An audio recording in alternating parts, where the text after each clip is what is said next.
8ஆம் வகுப்பு மாணவர்களுக்கு வணக்கம். நாம் இப்பொழுது 8ஆம் வகுப்பில் விகிதமுறை எண்கள் பற்றி காணப்போகிறோம். எண்களின் வளர்ச்சி பற்றி சுருக்கமாக பார்த்துள்ளோம். இயல் எண்கள் என்பது ஒன்றிலே தொடங்கி முடிவில்லாமல் செல்வது இயல் எண்கள். முழு எண்கள் என்பது பூஜ்ஜியத்தில் தொடங்கி முடிவில்லாமல் செல்லும் எண்கள் முழு எண்கள். முழுக்கள் என்பது குறை எண்கள், பூஜ்ஜியம், மிகை எண்கள் இவை அனைத்தும் இணைந்த தொகுப்பு தான் முழு எண்கள். முழுக்கள் என்பது குறை எண்கள், பூஜ்ஜியம், மிகை எண்கள் இவை அனைத்தும் இணைந்தது முழுக்களின் தொகுப்பு. இப்படியாக எண்களின் வளர்ச்சியை பற்றி நாம் ஏற்கனவே பார்த்திருக்கிறோம். இப்பொழுது நாம் பார்க்க போவது விகிதமுறை எண்கள். விகிதமுறை எண்கள் என்றால் என்ன, இல்ல விகிதமுறை எண்கள் எங்கு உள்ளது அப்படின்னு பார்த்தால் எண்களுக்கு இடையே எண்கள். எடுத்துக்காட்டாக 0, 1 இந்த இரண்டு எண்களுக்கு இடையில் நமக்கே தெரிந்த எண்கள் இருக்கின்றன. நீங்களே உதாரணமாக சொல்லலாம், 0க்கும் 1க்கும் இடையே உள்ள எண்கள் என்னென்ன? கால், அரை, முக்கால். இதற்கிடையே உள்ள எண்கள் கால், அரை, முக்கால். கால், அரை, முக்கால். இதெல்லாம் அந்த 0க்கும் 1க்கும் இடையே உள்ள எண்கள். நமக்கே தெரிகிறது இதற்கு எண்களுக்கு இடையேயும் எண்கள் உள்ளன என்று. அந்த எண்களுக்கு இடையே உள்ள எண்களை குறிப்பதற்கு தான் விகிதமுறை எண்கள். அதன் பெயர் தான் விகிதமுறை எண்கள். எண்களுக்கு இடையே உள்ள எண்கள் தான் விகிதமுறை எண்கள். இதனை முழுக்கள் பை முழுக்கள், முழுக்களின் வகுத்தலின் விகிதமாக கூறுகின்றனர். விகிதமுறை எண்கள் என்பதை முழுக்களின் வகுத்தலின் விகிதமாக குறிப்பிடுகின்றோம். இதை a by b என்ற அமைப்பில் குறிப்பிடுகின்றோம். b என்பது பூஜ்ஜியமாக இருக்காது. இதனை கோஷன்ட் என்ற ஆங்கில வார்த்தையில் குறிப்பிடுகின்றோம். கோஷன்டோட முதல் எழுத்து Q. விகிதமுறை எண்களை Q என்ற ஆங்கில எழுத்தால் குறிப்பிடுகின்றோம். விகிதமுறை எண்கள் என்பது எண்களுக்கு இடையே உள்ள எண்கள். எந்த எண்கள் எடுத்து 0 ஆகட்டும் 1 ஆகட்டும் இவற்றுக்கிடையே எண்ணற்ற எண்கள் இருக்கின்றன. 1ற்கும் 2ற்கும் இடையே எண்ணற்ற எண்கள் இருக்கின்றன. 2 எண்களுக்கு இடையே எண்ணற்ற எண்கள் இருக்கின்றன. அந்த எண்கள் விகிதமுறை எண்கள். இந்த விகிதமுறை எண்களை எண்கோட்டில் குறிப்பிடுவதை 8ஆம் வகுப்பில் பார்க்கலாம். விகிதமுறை எண்களை எண்கோட்டில் குறிப்பதற்கு முன்னால் பின்னத்தை பற்றி சிறு தெரிந்து கொள்ள வேண்டும். பின்னம் விகிதமுறை எண்கள். பின்னம் என்பது என்ன என்றால் இயல் எண்களை இயல் எண்களால் வகுக்கும் அமைப்பு.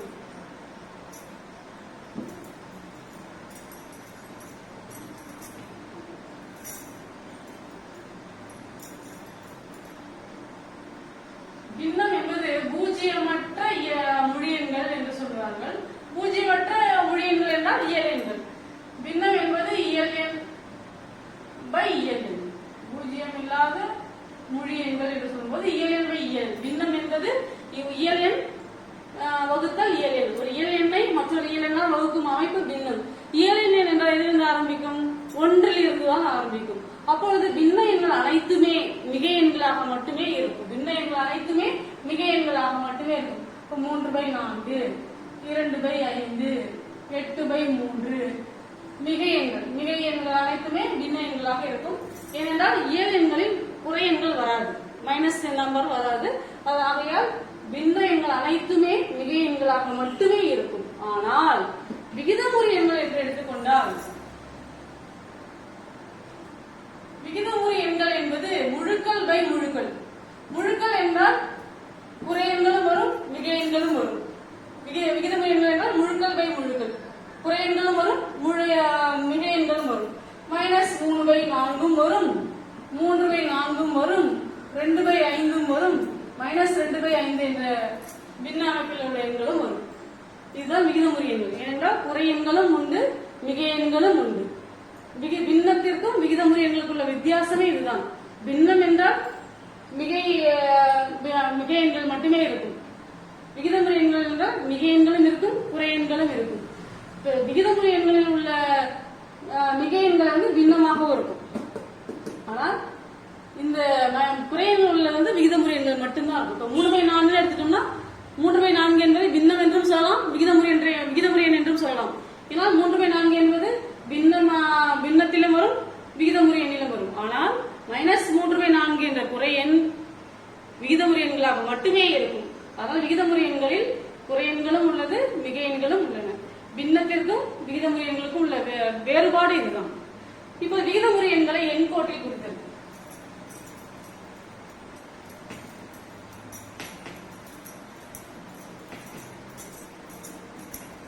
விகிதமுறை எண்களை எண்கோட்டில் குறித்தது. இப்ப நம்ம ஈஸியா நம்ம எளிதாக நமக்கு புரியும்படி சொல்ல வேண்டும் என்றால் 3/4 என்ற ஒரு விகிதமுறை எண்ணை எடுத்துக்கொள்வோம். 3/4 என்ற எண் எங்கே அமைந்துள்ளது, அதை எப்படி குறிப்பது எண் கோட்டு என்றால் 0 1 எப்பொழுதுமே இதுல 2 வகை தான். பின்னம் என்றாலே பின்ன அமைப்பில் உள்ளது, விகிதமுறைகள் பின்ன வடிவத்தில் உள்ளன. இந்த பின்ன வடிவத்தில் இருந்தாலே 2 வகையான வகையில் தான் அமைந்திருக்கும். ஒன்று தகு பின்ன அமைப்பில் இருக்கும், அல்லது தகா பின்ன அமைப்பில் இருக்கும். தகு பின்னங்கள் அனைத்துமே ஒன்றை விட குறைவான மதிப்பை உடையது. தகு பின்னங்கள் அனைத்துமே ஒன்றை விட குறைவான மதிப்பை உடையது. 3/4 என்பது தகு பின்னம். தகு பின்னம் தகா பின்னம் எப்படி கண்டறிவது? இது தொகுதி,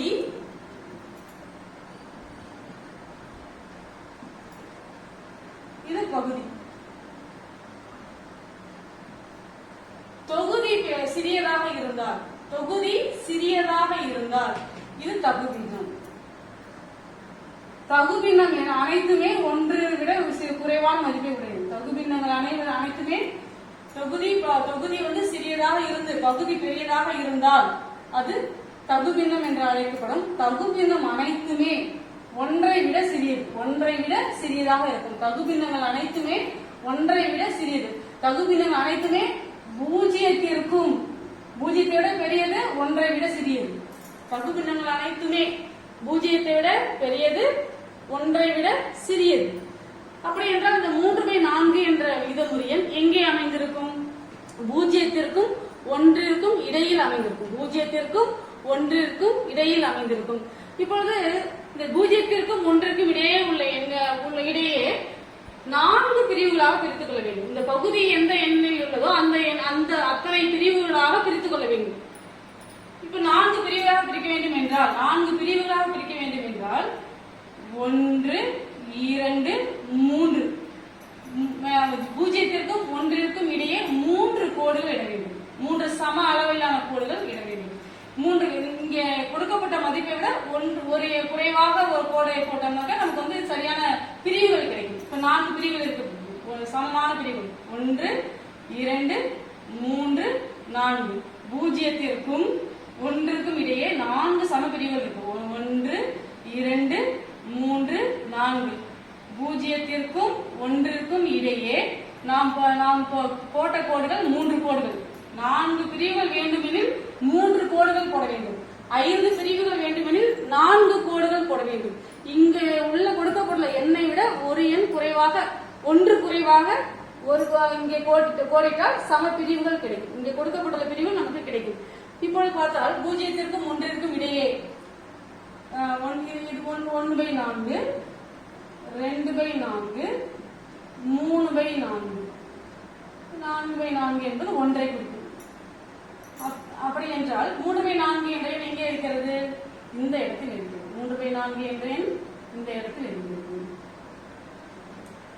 இதுதான் 3/4 எண்ணிற்கான இடம். இதே போல -3/4 -3/4 எங்கே இருக்கும்?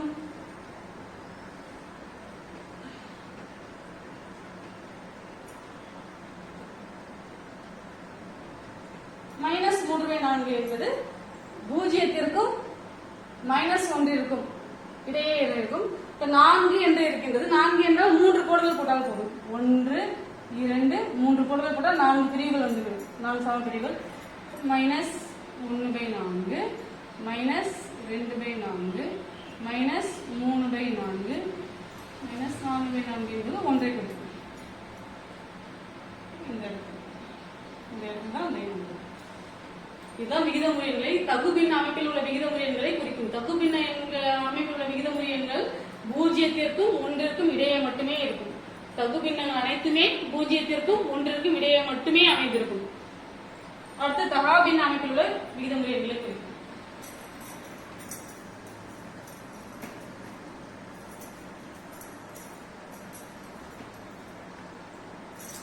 எட்டு பை மூன்று இது தகாபின்னம். தகாபின்னம் என்றால் ஒன்றை விட பெரியது, ஒன்றை விட பெரிய எண். தகாபின்னம் கொடுக்கப்பட்டால் அதனை கலப்பு பின்னமாக மாற்ற வேண்டும். கலப்பு பின்னமாக மாற்ற வேண்டும் என்றால் எட்டில் எத்தனை மூன்றுகள் இருக்கின்றன? 2 மூன்றுகள் இருக்கின்றன. 8இல் நீங்க சாதாரண உங்களுக்கு புரியவில்லை என்றால் வகுத்தல் முறையை போட்டுக்கொள்ளலாம். 8ஐ 3ஆல் வகுத்து பாருங்க. 8ஐ 3ஆல் வகுத்தால் 2 முறை 6 மீதி 2. கலப்பு பின்னமாக எழுத வேண்டும் என்றால் தகா பின்னத்தை கலப்பு பின்னமாக எழுத வேண்டும் என்றால் 8ஐ தொகுதியை பகுதியால் வகுத்து பாருங்கள். 8ஐ 3ஆல் வகுத்தால் ஈவு 2. ஈவு என்பது முழியன். ஈவு என்பது 2 என்பது முழியன். இந்த மீதி என்பது தொகுதியாகிவிடும். மீதி 2 என்பது தொகுதியாகிவிடும். இந்த 3 என்ற வகையன் பகுதியாகிவிடும். 8/3 என்ற எண்ணின் கலப்பு பின்ன அமைப்பு 2/3. இப்பொழுது நீங்கள் கலப்பினமாக மாற்றியது சரியா என்று பார்ப்பதற்கு 3 6 இதை பெருக்கிக் கொள்ளும். பகுதியையும் முழு எண்ணையும் பெருக்கிக் கொண்டு தொகுதியை கூட்டிக் கொள்ள வேண்டும். பகுதியையும் முழு எண்ணையும் பெருக்கினால் 6 6 பிளஸ் 2 தொகுதியை கூட்டினா 8. 2 தொகுதி வரும். 6 பிளஸ் 2 8. 8/3. இப்ப நம்ம தகா பின்ன அமைப்புல உள்ள விகிதமுறை எண்களை எண்கோட்ல குறிக்க போகிறோம். இப்ப 8/3 என்ற எண்ணை தகா பின்ன அமைப்பில் உள்ள விகிதமுறை எண்ணை கலப்பு பின்ன அமைப்பிற்கு மாற்றிக்கொண்டோம். இப்ப 2/3 என்ற கலப்பு எண் வருகிறது என்றால் இந்த விகிதமுறை எண் எங்கே அமைந்திருக்கும்?